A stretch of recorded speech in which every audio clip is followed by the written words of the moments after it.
Welcome to the training today. This is Audiobooks for Every Author.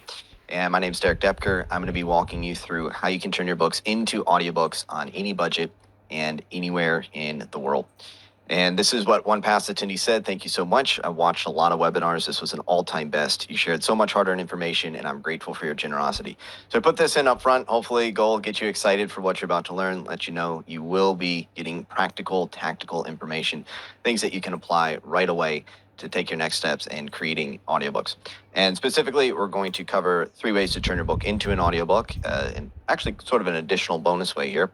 Exact microphone software and equipment you need if you want to do it yourself, the requirements for Amazon, Audible, iTunes distribution, how you can turn an ordinary home into a professional recording environment, why even complete technophobes can create audiobooks from home. So if you're freaked out by technology or you have no background in doing anything with audio, you still see how you can succeed with this. And I'll answer your audiobook related questions. And big picture wise, we're going to be going through why audiobooks are important. Obviously, if you're here, you're watching this, you registered for it, you're attending, you're interested in audiobooks. Some of you might even have audiobooks out there already. There's a difference between being interested and being committed and deciding this is really worth your time and effort to create it. So go through why it would make sense for most authors to have audiobooks, then talk about strategies for getting your audiobooks out there and creating audiobooks. And if you're wondering, is there anything for sale? Yes, if you want more support doing it yourself. And that's not going to be for everyone. If you want to do it yourself, I'll provide that support for you. And then answer your questions, as I said, in a Q&A. So I'll probably save a lot of the questions for the Q&A towards the end. That said, if you have questions at any point in time, there's a Q&A box, right? So you can put it in the chat. I might catch it, but it's going to be easier for me to catch it and prioritize it if you put questions in the Q&A box. And again, sometimes I answer it during the presentation, but because many of the questions get answered as I'm going through it already, might save it towards the end. Okay, so with that, let's go ahead and go into who will benefit from this. This is fiction authors, nonfiction authors, if you're a children's book author, if there's a story there more than just pictures. I mean, most genres of books are going to lend themselves well to audiobooks. The question might be, what doesn't work as an audiobook? And there are some books that don't work as audiobooks. Something like cookbooks don't tend to work as well as audiobooks. Things that are, let's say, an instruction manual, which is probably not what most of you are writing, is something that's highly technical, lots of images, charts, and graphs, things like that. Now, it's totally fine if you have some pictures in your book, but if it's something that doesn't just lend itself to audio, if you couldn't sit there and listen to it on a road trip or something like that, then it might not lend itself to audio. That said, even if you, let's say, if you write cookbooks, you can still benefit from the training here today if you're using audio to promote yourself. So that might be things like going on as a podcast guest or recording videos and things that have audio with it. So the disclaimer here is I'll share some of my own results. I'll share some experience of students. That said, no, just having audiobooks does not guarantee the resulting in sales, because you have other things. Does it have a good cover? Is it a book that people want? Good description, exposure, all of those things are, of course, still going to be important when it comes to getting book sales. We're not going to be diving into all of those things that you might learn from Alexa, other people. Today, we're focusing simply on audio creation. So here's a few reasons why I think most authors need audiobooks or benefit from them. First thing is, you've already done the hardest work. You've written a book. If you've hopefully gotten it edited, if you've invested in cover design and now marketing and promoting it, you've done all of that, why not take one extra little step and turn it into an audiobook? You have a quick case study. I have a book. It's my shortest audiobook, so it's only 47 minutes long. Took a few hours to get it done, about 4 hours once I knew what I was doing. It went on to sell thousands of copies of the audiobook. So I'm like, that was worth 4 hours of my time to go ahead and get that audiobook created and then put it out there. And of course, longer audiobooks can take more time and effort.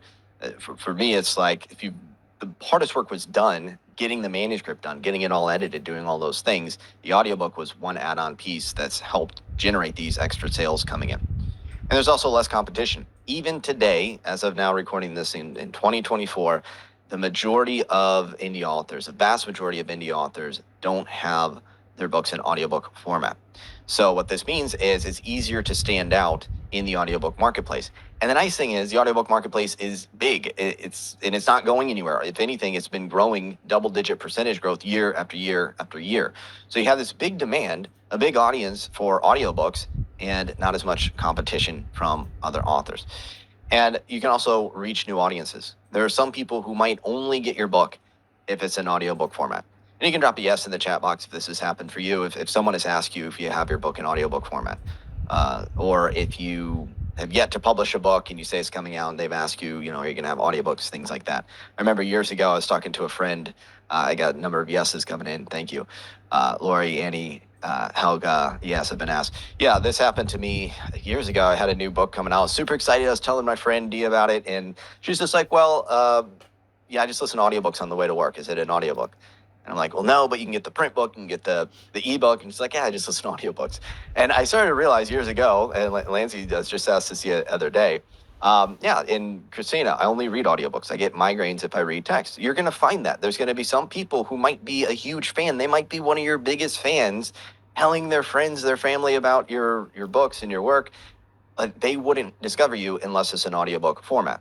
Now, personally, I like audiobooks and print books and ebooks. I kind of consume any type of book. And you may or may not prefer audiobooks yourself, but there's a big audience out there who might only get it in audiobook format. Also, the visually impaired who might only want or be able to get your book in audio format. And there's also a cool thing. Some people might pick up your book in audio and get the print or ebook edition. Some people like to go back and forth. And Amazon does something with WhisperSync to enable that with the Kindle book. We can talk about that later in the Q&A. And some people, they retain more information. This is a cool little tip, I guess, is that you can listen to the audiobook and read the text if you want it to really absorb the information. And something, I don't have it listed on here, another potential benefit of audiobooks is I have a lot of ebooks on my Kindle e-reader that I've yet to read. I probably will never read. Maybe you can relate. Or books on my bookshelf. When it comes to audiobooks, though, I tend to actually go through most of the audiobooks that I've purchased. And so I'm much more likely to consume audiobooks. I've found that could be the case with others as well. So people might pick up your book and not read it, which, I mean, you still make the sale. You don't get the new fan, though. You don't get the reviews, the positive reviews and things like that. So if you have an increased likelihood that someone's going to consume your book, that's another potential benefit of audiobooks. Yeah, Michelle saying because it have some visual issues. I don't like cumbersome of a printed book or listen on long drives, commutes. Yeah. And another thing is this can make a great incentive bonus. So even if you don't sell your audiobook, and I'm generally in favor of selling your audiobooks too, you could still offer it as a bonus. Let's say if someone picks up an ebook of yours during the launch, you might say, hey, pick it up by this deadline during the launch week, and you'll get the audiobook as a free bonus. And as long as you're non-exclusive, we can talk about that later, meaning you maintain the rights to sell it or give it away, then you can do that. You could say, sign up for an email list. If I go on a podcast, sometimes a bonus that I offer for listeners is a free audiobook. Because I know podcast listeners, I want the audiobook. And if they sign up for my email list, they get the audiobook. So this could be a bonus for people to sign up for your email list or for purchasing something added to, as part of a package. So there's other ways to leverage audiobooks in addition to, of course, obviously going out and selling them. Now, a little bit about my backstory. I don't like coming on trainings and workshops and they spend 87 minutes talking about their life story. It's not why you're here. At the same time, you might want to learn or know about why I teach this and what qualifies me to teach it. And besides being an author myself and producing my own audiobooks and audiobooks for other authors, my start was as a musician and in the world of audio. So I got my degree in music composition from Belmont University in Nashville, Tennessee. And during that time, and even before, I spent time recording, producing. I did editing work for some voiceover artists, which taught me some tips and tricks. And I moved out to Los Angeles in 2011 to become a rock star. So that is, my background was in music and audio. And then during that time, after I moved to LA, I was broke, sleeping on an air mattress, valet parking cars, hot wings delivery driver, just doing what I could to make ends meet, and playing in a rock band. Also, though, got into the world of entrepreneurship and writing. So I was blogging, creating YouTube channel for health and fitness stuff.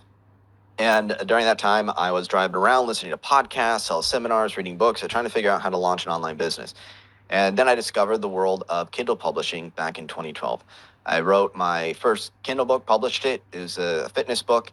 And that first month, I went on to sell 2 copies. And I think 1 copy was to my mom. So the first book I published, if you're in the same boat, you haven't sold a lot of copies of the first book, early books. I think that's how a lot of us start out. And then the next book sold a few more copies, not that great. But I kept taking what I learned. And after I attended that seminar that I spent a couple years making payments to attend, I put all the pieces together, published my third Kindle book, and it became a #1 bestseller in diets and weight loss. Made almost $6,000 in 11 days, which was more than I made in months of valet parking cars.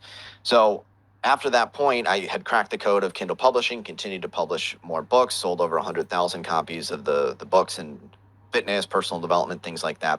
And that got me into the world of audio years ago, as after I was selling these books, I started, like some of you, getting asked about audiobooks, and I saw where the trend was going. I ran into a few challenges. Maybe you've run into some of these challenges if you looked into creating audiobooks. First of all, they can be somewhat expensive. I've heard authors quoted well into the thousands of dollars for a single audiobook production. For me, since I have multiple books, it's over, if I did the math and had a narrator do all of them, it'd be over $5,000 to have my books produced as audiobooks. And while I think that can be worth it, it's somewhat cost prohibitive for some authors to do that. And another thing is, if you look at recording yourself, I didn't have a good place to record myself. I was in this big open loft at the time, not a good recording environment. And so I looked into seeing if you could create your own audiobooks, and I still ran into challenges with 10 years of audio experience trying to get the recording quality right. It's not as simple as just hitting record and doing the audiobook.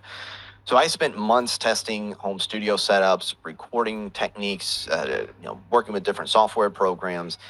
And there's a lot of things I'm going to spare you today. You see these using a little shield behind your microphone that didn't work. Sticking your microphone in a box, that didn't work. All this stuff I was trying to get good sound, it didn't work.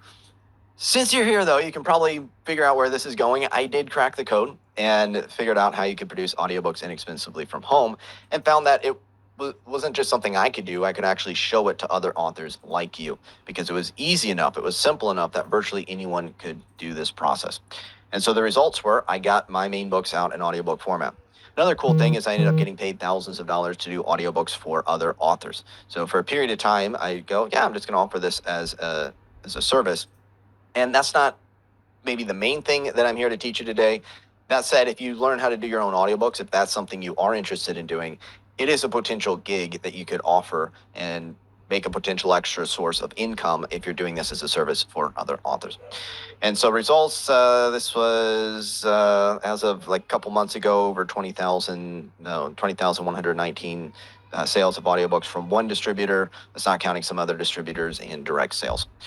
So my question is, I want to see, are you in the right spot? Is this worth your time? If you could have potential extra sales, so you had more time to spend writing, maybe more time to spend with your family, more time to do the things that you enjoy, and audiobooks empowered you to do that. Maybe it's more about the impact that you're having and creating new fans, having someone say they love your books, getting those testimonials. People maybe even say you changed their life, or you're their new favorite author. Would it be worth investing some energy into creating audiobooks? And if the answer is no, totally fine. You don't have to stick around. The answer is yes. You can drop a yes as I take a drink of water, and let me know if this is for you.